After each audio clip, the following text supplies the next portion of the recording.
प्रिय विद्यार्थियों, good morning. आज हम कबीर शब्द पुनरावृत्ति वर्कशीट नंबर 51 को कर रहे हैं। ये कक्षा 9 के हिंदी के विद्यार्थियों के लिए। यहाँ पर विद्यार्थी अपना नाम लिखेंगे। यहाँ पर आप अपने अध्यापक या फिर अध्यापिका का नाम लिखेंगे। तो आज जो ये वर्कशीट है ये क्षितिज के पाठ शब्द पर आधारित है और जिसके कवि संत कबीरदास जी हैं। और आज हम इसकी पुनरावृत्ति मतलब दोहराई कर रहे हैं। शब्द का मतलब होता है पद। कबीरदास जी कहते हैं कि मोको कहाँ ढूंढे बंदे, मैं तो तेरे पास में, ना मैं देवल ना मैं मस्जिद, ना काबे कैलाश में। ना तो कोने क्रिया कर्म में, नहीं योग वैराग में, खोजी होए तो तुरते ही मिलहो, पल भर की तलाश में। कहे कबीर सुनो भई साधो, सब श्वासों की श्वास में। प्यारे बच्चों, प्रस्तुत पद्यांश में जो कवि है वो कह रहे हैं कि ईश्वर कहाँ है, मोको कहाँ ढूंढे बंदे। कह रहे कि हे बंदे, हे मनुष्य, आप मुझे कहाँ ढूंढ रहे हो, मैं तो तेरे पास में। कह रहा कि मैं तो हमेशा आपके पास में ही हूँ। और कह रहा मैं जहाँ पर हूँ वहाँ पर आप मुझे खोज नहीं पा रहे, और जहाँ पर आप खोज रहे हैं मैं वहाँ पर हूँ नहीं। ना मैं देवल ना मैं मस्जिद। हम क्या करते हैं, मंदिर मस्जिद काबे कैलाश में ईश्वर को ढूंढते फिरते हैं। कह रहा मैं उन जगह पे नहीं हूँ, मेरा कोई स्थान फिक्स नहीं है कि मैं उसी जगह पे आपको मिलूँगा, नहीं। कह रहा कि न मैं देवल अर्थात मंदिर में, ना मैं मस्जिद में, ना काबे में और ना कैलाश में, मैं कहीं पर भी नहीं हूँ। कैलाश हिंदू का प्रसिद्ध तीर्थस्थल है और काबे मुसलमानों का प्रसिद्ध तीर्थस्थल है। तो कह रहा मैं वो कहीं पर भी नहीं हूँ। ना तो कोने क्रिया कर्म में।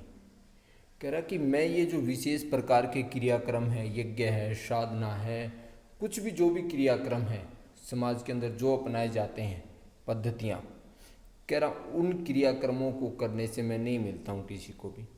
नहीं योग वैराग में, कई योग लगा लेते हैं, साधना लगा लेते हैं, वैराग संसार को छोड़ देते हैं, घर परिवार को छोड़ देते हैं, चोला वेश धारण कर लेते हैं। कह रहा इन सब एक्टिविटी और क्रियाविधि में मैं नहीं मिलने वाला हूँ। खोजी होए तो तुरंत मिलो। कह रहे यदि आप मुझे खोजना चाहते हो, वास्तव में ही मुझे पाना चाहते हो, तो मैं आपको तुरंत मिल जाऊंगा पल भर की तलाश में। अर्थात कुछ ही पलों में आपको मैं मिल जाऊंगा यदि आप मुझे श्रद्धा भाव से याद करते हैं, मेरे नाम का सुमिरन करते हैं। कहे कबीर सुनो भई साधो। कबीरदास जी कहते हैं कि हे साध, हे संगत, हे सज्जन व्यक्तियों, हे मनुष्यों, आप सुनिए, मैं तो सब श्वासों की श्वास में रहता हूँ। अर्थात मैं हर जगह मौजूद हूँ, हर कण कण में मौजूद हूँ, प्रत्येक सांस में मौजूद हूँ। तुम अपने आप को अंदर झांक करके देखो, ठीक है ना। तुम मुझे अपने अंदर ढूंढो, मैं तुम्हारे अंदर ही विद्यमान हूँ, ऐसा कबीरदास जी ने कहा है। आइए अब हम इसके अभ्यास के प्रश्नों के बारे में जानते हैं। मनुष्य ईश्वर को कहाँ कहाँ ढूंढता फिरता है। तो प्यारे बच्चों, ये आपकी वर्कशीट तैयार कर दी गई है। मनुष्य ईश्वर को मंदिर, मस्जिद, काबे और कैलाश में ढूंढता फिरता है। हमारा प्रश्न नंबर 2 है, कबीर ने ईश्वर प्राप्ति के लिए किन किन प्रचलित विश्वासों का खंडन किया है। तो प्यारे बच्चों, कबीर ने हमें बताया है कि ईश्वर प्राप्ति के लिए कठोर क्रियाक्रम जो आप करते हैं, योग, साधना, यज्ञ या साधु का चोला धारण करना जरूरी नहीं है। कह रहा है कि ये सब जरूरी नहीं, इनका सबका खंडन कर दिया कबीरदास जी ने। कह रहा है यदि कोई मुझे श्रद्धा के भाव से याद करता है तो मैं उसे तुरंत मिल जाता हूँ। हमारा प्रश्न नंबर 3, कबीरदास जी के अनुसार ईश्वर हमें कहाँ मिलेंगे।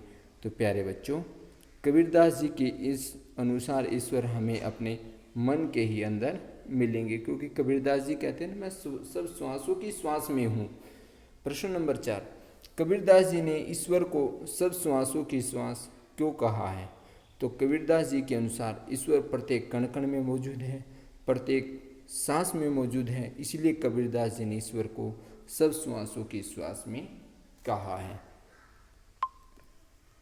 तो आशा करता हूँ आप इस वर्कशीट को समझ गए होंगे। और यदि प्यारे बच्चों, यदि आपने चैनल को लाइक, सब्सक्राइब, शेयर नहीं किया है तो आप इसे लाइक सब्सक्राइब शेयर अवश्य करें। धन्यवाद।